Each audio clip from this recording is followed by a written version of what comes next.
नमस्कार, आप सभी दर्शकों का बहुत बहुत स्वागत है आज के हमारे इस वीडियो में।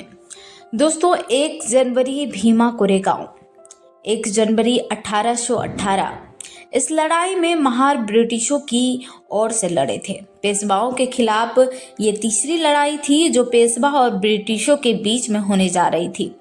पेशवाओं के लिए यानी दूसरे बाजीराव के लिए ये लड़ाई अपने सत्ता फिर से पाने के लिए थी। इससे पहले भी 2 बार लड़ाई में बाजीराव पेशवा को ब्रिटिशों के सामने अपने घुटने टेकने पड़े थे। आमतौर पर यह देखे जाने पर ऐसा लगता है कि यह लड़ाई पेशवा और ब्रिटिशों के बीच की लड़ाई थी, पर क्यों यह लड़ाई महारों की शौर्य गाथा कहलाई और क्यों ब्रिटिश पेशवा लड़ाई एक गौण लड़ाई बनकर रह गई। इस घटना से जुड़ी हर सच्चाई पर बात करेंगे इस वीडियो में, तो बने रहें इस वीडियो के लास्ट तक। 500 शूरवीर महारों का सही और सच्चा इतिहास जानने के लिए चैनल को सब्सक्राइब करें और अपने दोस्तों में वीडियो को ज़्यादा से ज़्यादा शेयर करें। पेशवा और ब्रिटिश साम्राज्य से पहले महाराष्ट्र में छत्रपति शिवाजी महाराज और उनके बाद उनके बेटे संभाजी महाराज का शासन था। संभाजी महाराज के शासनकाल में सभी जाति धर्म के लोगों को एक समान रखा जाता था। छत्रपति शिवाजी और संभाजी महाराज अपने शासन में महारों को अपने सैन्य में शामिल किए थे। यह पेशवाओं के लिए एक जबरदस्त झटका था क्योंकि पेशवा जाति व्यवस्था के समर्थक थे। ब्राह्मणों द्वारा निर्माण की गई मनुस्मृति को संभाजी महाराज ने कभी नहीं अपनाया। यह बात मराठा साम्राज्य के पेशवाओं के गले नहीं उतर रही थी क्योंकि पेशवा का यानी ब्राह्मणों का वर्चस्व कम होने जा रहा था। दोस्तों, 11 मार्च 1689 में संभाजी महाराज की हत्या मुगल बादशाह औरंगजेब द्वारा की गई। इसके बाद मुगलों की सत्ता आना निश्चित था, लेकिन ऐसा ना होते हुए सत्ता आती है मनुवादी पेशवाओं की। इसलिए बहुत से इतिहासकार का अनुमान है कि संभाजी महाराज की हत्या ब्राह्मणों द्वारा रचा एक षड्यंत्र था। आइए जानते हैं संभाजी महाराज की हत्या के बाद उस दिन बड़ू गांव में आखिर हुआ क्या था। 11 मार्च 1689 दोपहर को जनाबाई नाम की एक महिला हमेशा की तरह भीमा नदी के तट पर कपड़े धो रही थी। अचानक उनके पैरों को एक मांस का टुकड़ा लगता है। वो मांस का टुकड़ा उठाकर बाहर फेंकती है। पास से ही गुजरने वाले गडरिया के पास वह मांस का टुकड़ा गिरता है। यह देखकर गडरिया कहता है, अरे जना, ये क्या कर रही हो? जना कहती है, अरे मामा, किसी ने भीमा नदी के पवित्र पानी में बकरे की मांस के टुकड़े फेंक दिए हैं। इस पर गडरिया कहता है, जना, तुझे पता नहीं, कल रात को छत्रपति संभाजी महाराज की औरंगजेब ने हत्या कर दी है और उनके शरीर के टुकड़े इस नदी में बहा दिए हैं। आदेश दिए गए हैं कि कोई भी महाराज की शरीर को अग्नि नहीं देगा। अगर कोई ऐसा करता है तो उसका भी यही अंजाम होगा। यह बात सुनने के बाद जनाबाई राधाबाई पाटिल के बारे में जाती है और पूरी हकीकत बताकर वो ये उम्मीद करती हैं कि राधाबाई और दामोजी पाटिल अपने राजा के लिए कुछ इंसाफ करेंगे, पर वो नाउम्मीद हो जाती है। गांव के लोगों से भी वो मदद मांगती है कि अपने छत्रपति के राजपुत्र की औरंगजेब ने हत्या कर दी है और हम खामोश कैसे बैठ सकते हैं। हमें हमारे राजा के साथ इंसाफ करना होगा। इसके बाद महारबाड़े से 3 महार नौजवान गोविंद महार, ठगोजी महार और मंगोजी महार यह कहते हुए सामने आते हैं कि जना, शिवाजी महाराज की पालकी को इन महारों ने कंधा दिया है और संभाजी महाराज की तो बात ही कुछ और है। छत्रपति का ये राजपुत्र इन महारों के घर का खाना खाकर हमारे साथ हमारे यहाँ पला बड़ा है। कोई सामने आए या ना आए, यह महार अपने राजा के साथ नाइंसाफी नहीं होने देंगे। पूरी गांव की औरतें और नौजवान महाराज के टुकड़े जमा करने के लिए आधी रात में नदी में उतर गए। शरीर के टुकड़े जमा करने के बाद महाराज के शरीर को रघुनाथ बाबा की जमीन पर अग्नि दी गई। इस घटना के बाद जिन महारों ने महाराज को अग्नि दी थी और अग्नि के लिए जगह दी थी, उस पूरे महार समाज को पेशवाओं ने मार्शल लॉ लागू कर दिया, जिससे महारों की कमर में झाड़ू और गले में मटका बांध दिया गया, जिससे कि चलते समय उनके पैरों के निशान मिट जाएं, क्योंकि उनके पैरों के निशान पर किसी का पैर पड़कर वह अपवित्र ना हो जाए। और गले में मटका इसलिए क्योंकि वह जमीन पर ना थूक सकें, जिससे कि जमीन अपवित्र हो जाती है।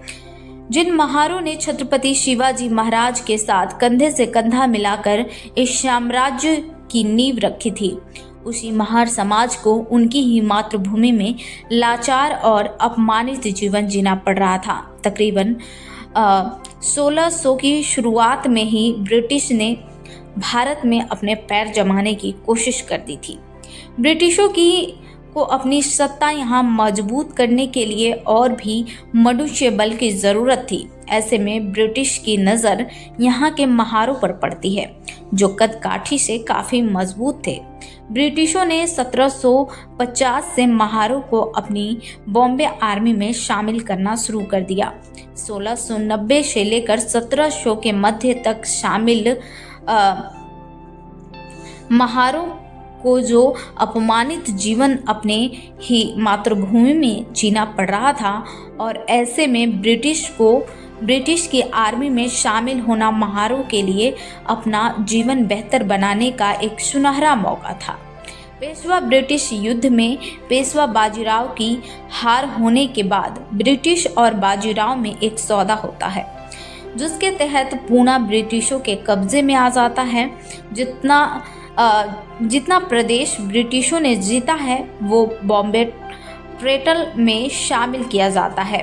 इतनी करारी हार होने के बाद भी बाजीराव 1817 में फिर से एक बार सिंधिया और होलकर की मदद से पूना की सत्ता फिर से हासिल करना चाहता था।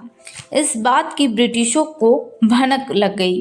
पेशवा और ब्रिटिश युद्ध के लिए तैयार हैं, ये बात जानकर महार रेजिमेंट के सरदार सिद्धनाथ के कानों में खबर पड़ती है, लेकिन सिद्धनाथ को ब्रिटिशों का साथ देकर पेशवा के खिलाफ लड़ने की कोई इच्छा नहीं थी।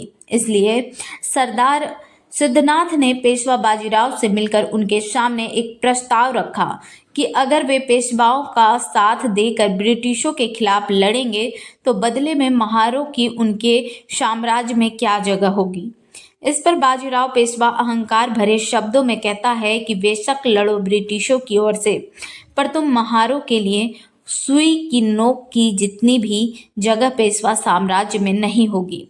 तुम वर्ण के हिसाब से अछूत थे और अछूत ही रहोगे। पेशवा के इस जवाब के बाद महारों के लिए ये लड़ाई अब अपने आत्मसम्मान की लड़ाई बन चुकी थी।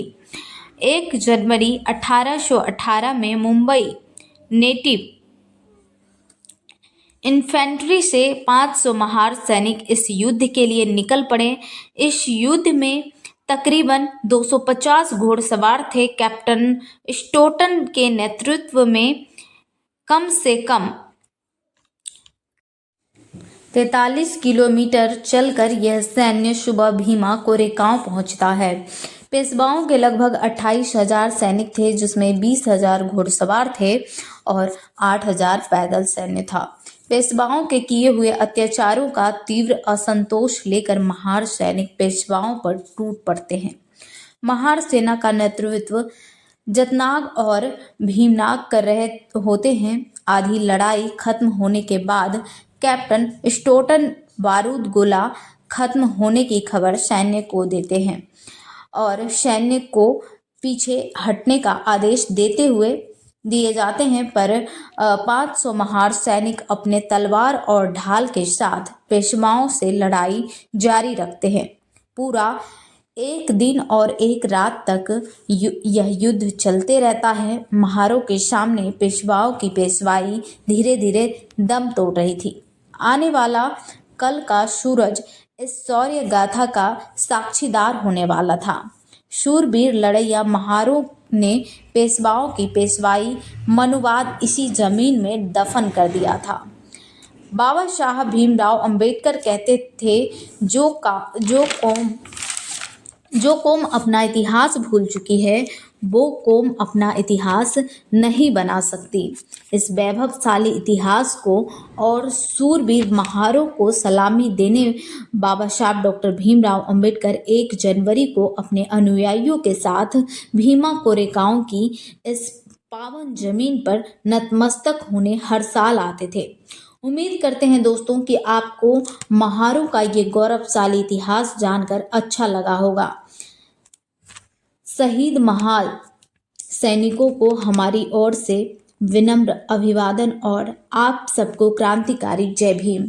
उम्मीद करते हैं कि आपको ये जानकारी अच्छी लगी हो तो प्लीज़ वीडियो को लास्ट तक बिना स्किप किए ज़रूर देखिएगा और अपने दोस्तों में ये गौरवशाली इतिहास को ज़रूर शेयर कीजिएगा। दोस्तों, मुझे पूरी उम्मीद है कि आपने पूरा इतिहास कभी नहीं जाना होगा, तो प्लीज़ वीडियो को लाइक करें, चैनल को सब्सक्राइब करें। मिलेंगे फिर नेक्स्ट वीडियो के साथ, तब तक के लिए आप सभी दर्शकों से इजाज़त चाहूँगी। नमस्कार।